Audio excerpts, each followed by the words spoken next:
Ao longo dos 2000 anos, desde que foi usado pela primeira vez, a palavra cristão adquiriu muitos significados. E ao fazê-lo, a palavra tornou-se quase sem sentido, ao ponto de muitos que hoje se autodenominam cristãos não serem reconhecidos como tal pelo próprio fundador do cristianismo verdadeiro, Jesus Cristo. E quanto a ti e a mim? Quando Jesus olha para nós, ele vê alguém que clama o seu nome, mas que na verdade não o segue como um discípulo? Se tiveres a coragem de te fazer esta pergunta e a integridade e humildade para respondê-la, ela tem o potencial de mudar completamente a tua vida. A nossa pergunta hoje é se Jesus te reconheceria como um cristão, ou até mesmo se me reconheceria a mim nesse caso. Antes de respondermos a essa pergunta, devo avisar: alguns pontos que discutiremos hoje podem incomodar muitos de vós. Talvez até se zanguem, deixaram-me desconfortável e zangado da primeira vez que os ouvi. As verdades que nos fazem avançar na vida e na nossa relação com Deus assim o fazem. Espero que fiquem comigo até o fim do programa e me ouçam. Pode exigir alguma coragem da vossa parte, mas ver a própria resposta da Bíblia a esta pergunta pode muito bem ser a coisa mais importante que já fizeram na vossa vida. No centro da nossa discussão hoje está a palavra cristão. É uma palavra interessante, uma palavra simples que parece que deveria ter um significado óbvio, e no entanto, uma palavra que é a fonte de tanta confusão hoje. A própria Bíblia relata a primeira vez que foi usada na história. Vemos isto no livro de Atos, no capítulo 11. Isto foi cedo o suficiente na existência da igreja que o apóstolo Paulo ainda não era apóstolo e ainda era conhecido pelo nome de Saulo.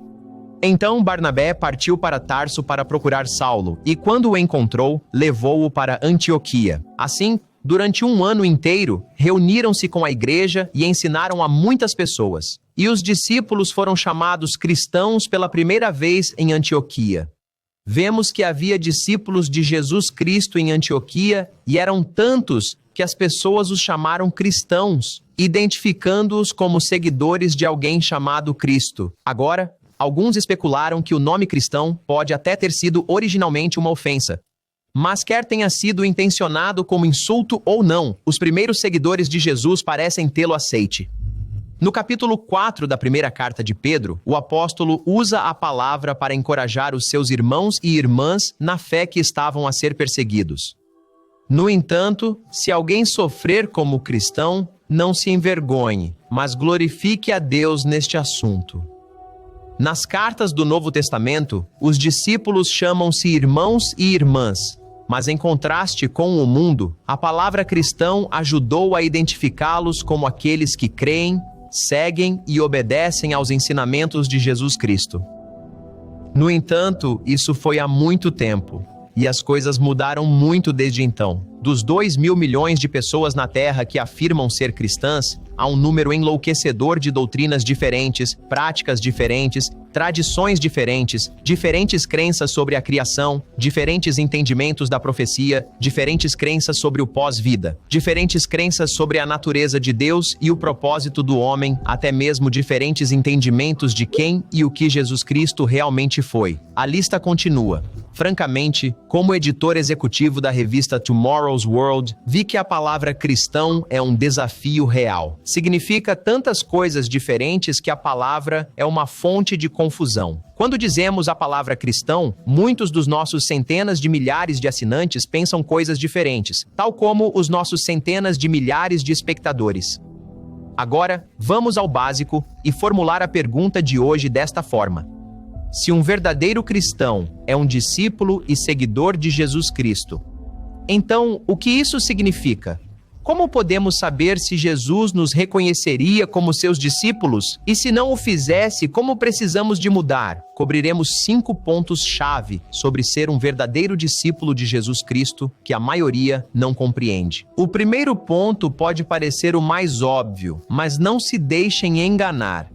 Um discípulo de Jesus acredita e segue o verdadeiro Jesus Cristo. Isto pode fazer-te pensar: excelente, sou eu, acredito em Jesus. Mas a Bíblia contestaria essa conclusão e perguntar-te-ia: em que Jesus acreditas? Porque muitos acreditam num Jesus Cristo, mas não é o verdadeiro Jesus Cristo. Não acreditem só na minha palavra. acreditem no apóstolo Paulo. Na sua segunda carta aos Coríntios, capítulo 11, Paulo discute esta possibilidade muito real.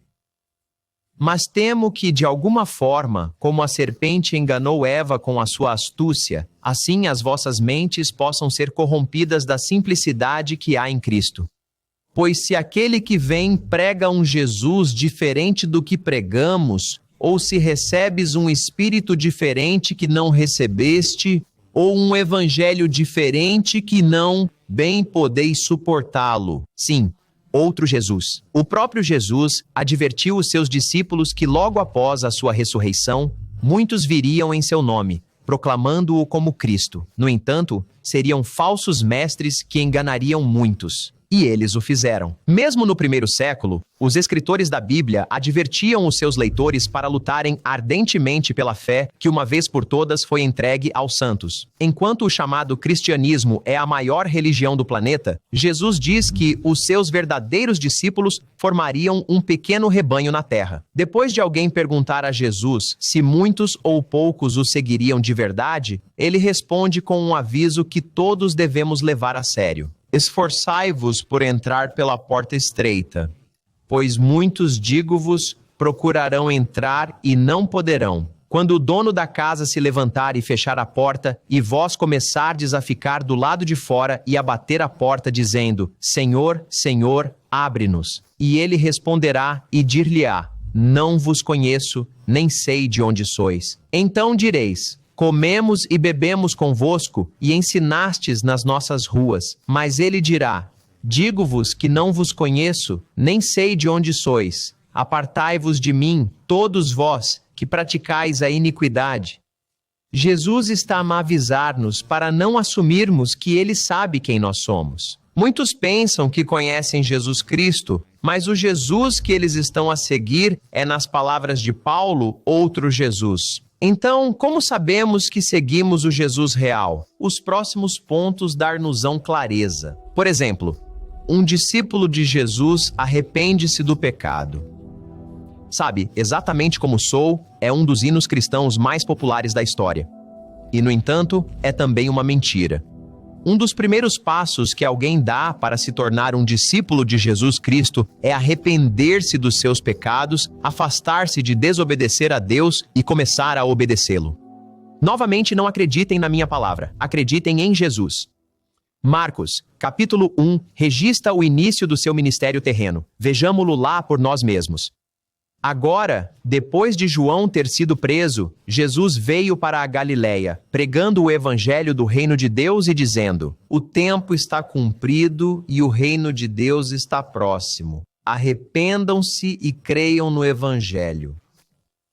O arrependimento e o afastar-se do pecado são fundamentais para ser um verdadeiro discípulo de Jesus Cristo. Tanto que a necessidade de arrependimento foi enfatizada no primeiro sermão da igreja que Jesus fundou. Lemos isso em Atos capítulo 2. Lá vemos que, após serem convencidas pelo sermão de Pedro da sua culpa na morte do Messias, as pessoas são movidas a agir.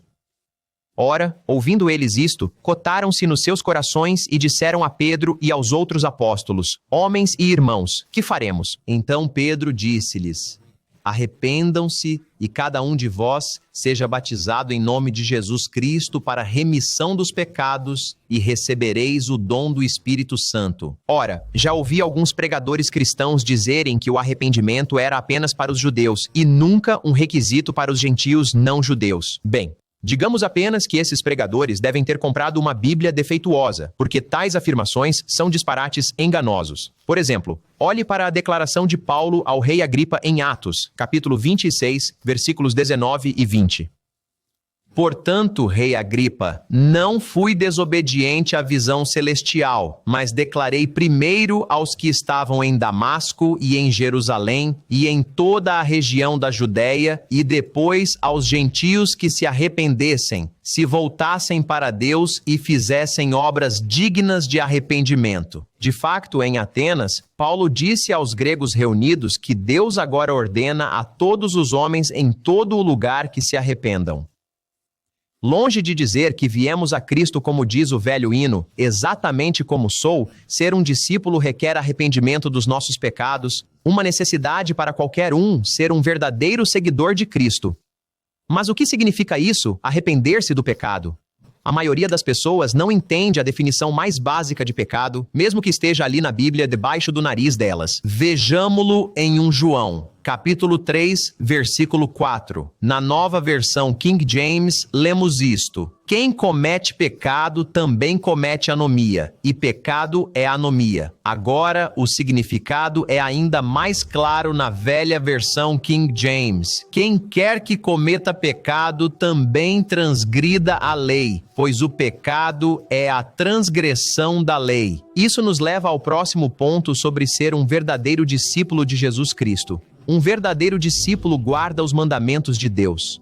Muitos chamados professores cristãos dir-lhe-ão o oposto, alegando que a lei e os mandamentos de Deus não são exigidos dos cristãos. Mas se você quer ser um verdadeiro seguidor de Jesus Cristo, ignore-os e ouça Jesus.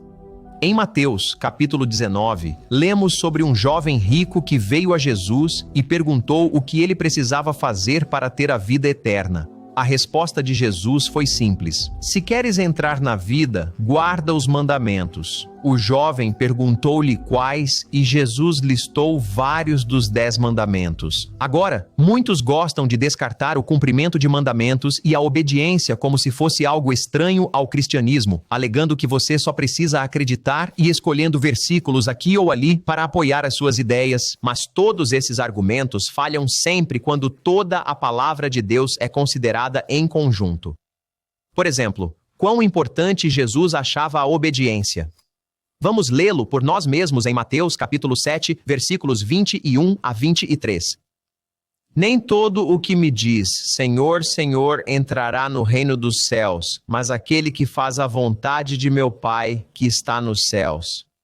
Muitos dirão a mim naquele dia: Senhor, Senhor, não profetizamos em teu nome, expulsamos demônios em teu nome e fizemos muitas maravilhas em teu nome? E então lhes declararei: nunca vos conheci, apartai-vos de mim, vós que praticais a iniquidade. Agora, notem que aqueles que professam o nome de Cristo e até fazem maravilhas em seu nome, se praticam a iniquidade e não obedecem à lei de Deus. São ditos pelo próprio Jesus Cristo que ele não os conhece. Se o próprio Jesus não nos reconhece como um dos seus seguidores, como é que a palavra cristão se aplica a nós? João, o último dos 12 apóstolos, entendeu isso. Vejamo-lo em 1 João, que ele escreveu perto do fim do 1º século. Ora, João é frequentemente chamado o apóstolo do amor por causa da sua grande ênfase na necessidade de os cristãos amarem os outros. Mas ele também poderia ser chamado o apóstolo da lei, pois ele também enfatizou a obediência aos mandamentos de Deus. Novamente, não acreditem apenas na minha palavra. Vejamo-lo aqui em 1 João, capítulo 2, versículos 3 e 4. Ora, por isto sabemos que o conhecemos se guardarmos os seus mandamentos. Aquele que diz: eu conheço-o e não guarda os seus mandamentos é um mentiroso e a verdade não está nele. Meus amigos, leiam isso na vossa própria Bíblia quantas vezes precisarem para absorverem e acreditarem nela. Se acreditamos que conhecemos Jesus e somos seus seguidores e, no entanto, não procuramos guardar os mandamentos, então o apóstolo João, o apóstolo do amor, diz que somos mentirosos. E aqueles que dizem que não precisamos guardar os mandamentos para sermos cristãos, também são mentirosos. Mentindo por ignorância, talvez, mas mentindo mesmo assim. Essa mentira está enraizada nas doutrinas e tradições de homens que deturparam a verdade de Deus durante quase 2 milênios. E entender isso leva-nos ao nosso próximo ponto sobre os verdadeiros discípulos. Um discípulo de Jesus dá mais crédito à Bíblia do que às tradições humanas. Muitas organizações supostamente cristãs prestarão um serviço de lábios a Deus, mas na prática, elas colocam as suas próprias tradições humanas e as decisões dos seus conselhos acima das Escrituras, vez após vez. Não guardam as festas bíblicas como Jesus, os apóstolos e a igreja do 1º século. Elas celebram feriados misturados com símbolos e práticas pagãs, os quais Deus condena em vários locais da sua palavra. Não guardam o sábado do sétimo dia, o único dia da semana para descanso e adoração, escolhendo muitas vezes o domingo, um dia retirado de práticas de adoração pagãs e imposto por decreto romano muito depois da morte dos apóstolos.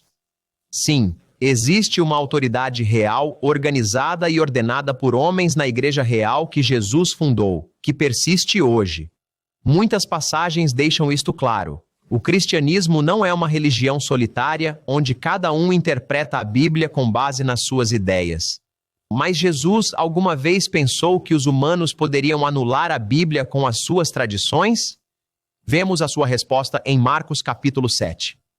Lá, falando aos fariseus que tinham usado a sua autoridade legítima para tornar a palavra de Deus ineficaz através das suas tradições, Jesus teve palavras severas. Ele respondeu e disse-lhes: Bem profetizou Isaías de vós, hipócritas, como está escrito: Este povo honra-me com os lábios, mas o seu coração está longe de mim, e em vão me adoram, ensinando como doutrinas os mandamentos dos homens. No versículo 9, ele continua a sua condenação. Ele disse-lhes: Bem rejeitais o mandamento de Deus para poderdes guardar a vossa tradição. Não. Jesus não está interessado em todos os argumentos elaborados e tradições teológicas que várias denominações usam para justificar a sua infração dos mandamentos. Ídolos nas suas catedrais, reuniões de domingo em vez de observar o sábado bíblico e feriados contaminados por paganismo em vez de dias santos ordenados biblicamente. Para o discípulo de Jesus Cristo, a palavra de Deus é apenas isso, a palavra de Deus, e ela tem precedência sobre quaisquer tradições que efetivamente a contradigam e a tornem ineficaz. O último ponto que discutiremos hoje é este, e é um ponto importante. Um discípulo de Jesus entrega a sua vida inteira a Cristo. Agora, isto pode parecer algo óbvio, mas está longe de ser claro para a maioria dos que se dizem cristãos. Este requisito para os discípulos de Jesus é provavelmente melhor explicado pelo próprio Jesus, como a maioria dos nossos pontos. Lemos a sua descrição em Lucas 14. Não temos muito tempo, mas vamos ver partes dessa passagem. Podemos começar no versículo 26.